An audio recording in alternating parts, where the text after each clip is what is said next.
Alrighty, controlled round feed. This is first video, maybe second. I think there's a little brass case rinse that I did the other day, and I'm pretty new at the YouTube video stuff. And although the name is controlled round feed, as you can tell, this is not a rifle video, but most of my videos will be.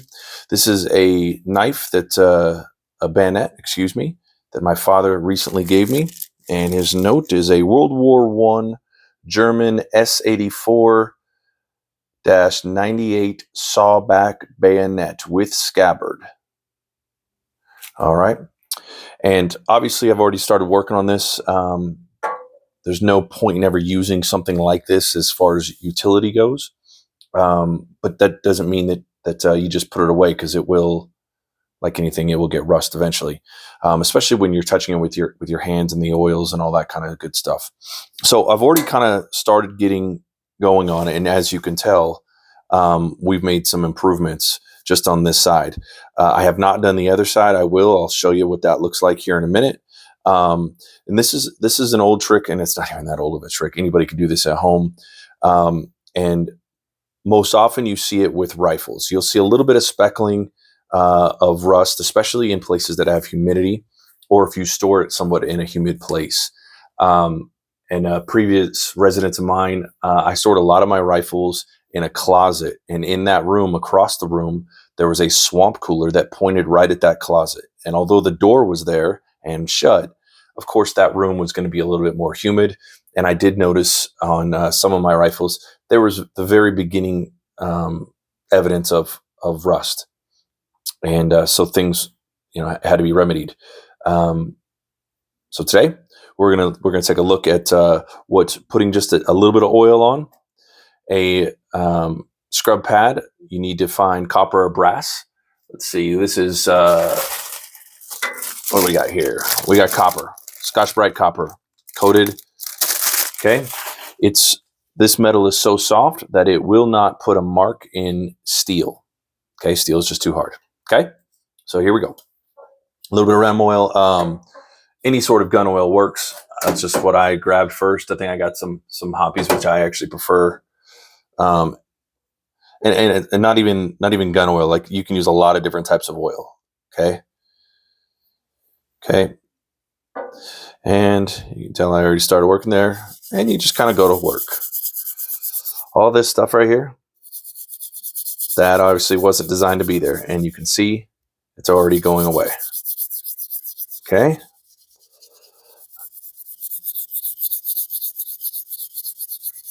Just a little bit of elbow grease. Just a little bit of elbow grease. I like to go in one direction. Again, it's not going to mar. Like, you could see these streaks there. That's in the material that has been taken off in the oil, but that's not in the steel. For whatever reason, just it's good to sand in one direction. And I know this isn't sanding, but I've just always been that kind of guy. All right, so we have our paper towel. You see what we have here. And all that came off. And so all those spots of brown, now it will expose some little dents or things like that. Okay. This thing is older than my father gave it to me. I can see a little bit of pitting right here. Very, very small pitting. Can't do a whole lot about that. I can feel it, but can't do a whole lot about that. I can clean up this section right here. Okay. Do that.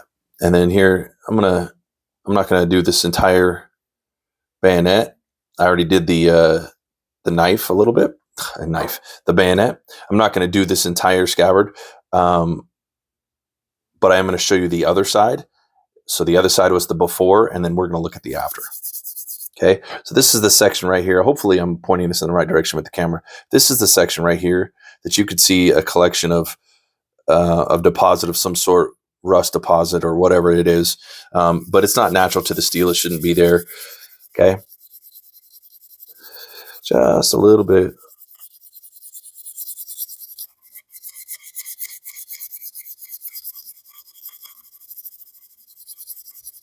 I imagine there's a Dremel tool that would do this a little bit better. I don't know if you can get the copper or brass Scotch-Brite though, so I don't know. But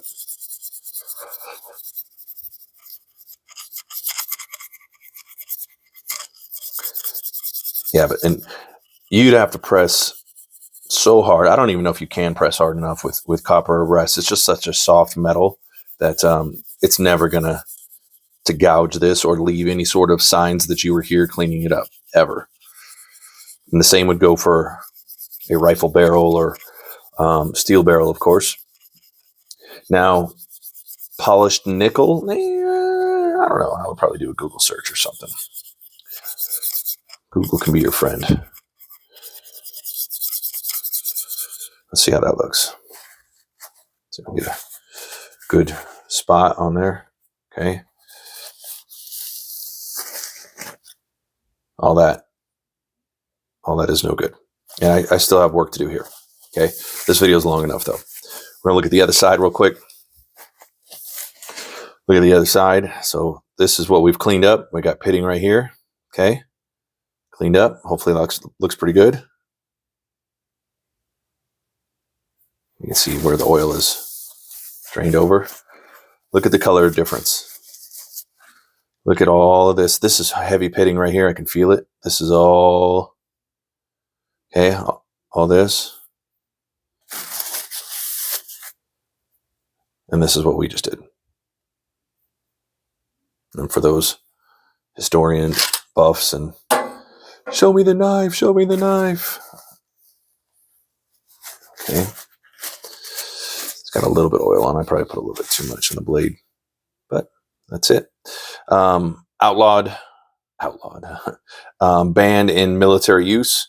I won't get into all of that kind of stuff and why. You could look up Sawback bayonets and what they did to our soldiers. This is German, of course. And that's all I got, guys. Thanks for watching. There's going to be a lot of videos. Like I said, this is kind of the first one. There's going to be a lot of videos, most of which are going to be about controlled round feed rifles, reloading, non-controlled round feeds, things like that. Not a whole lot of handguns, I'll be honest with you. But thanks for watching, and see you next time.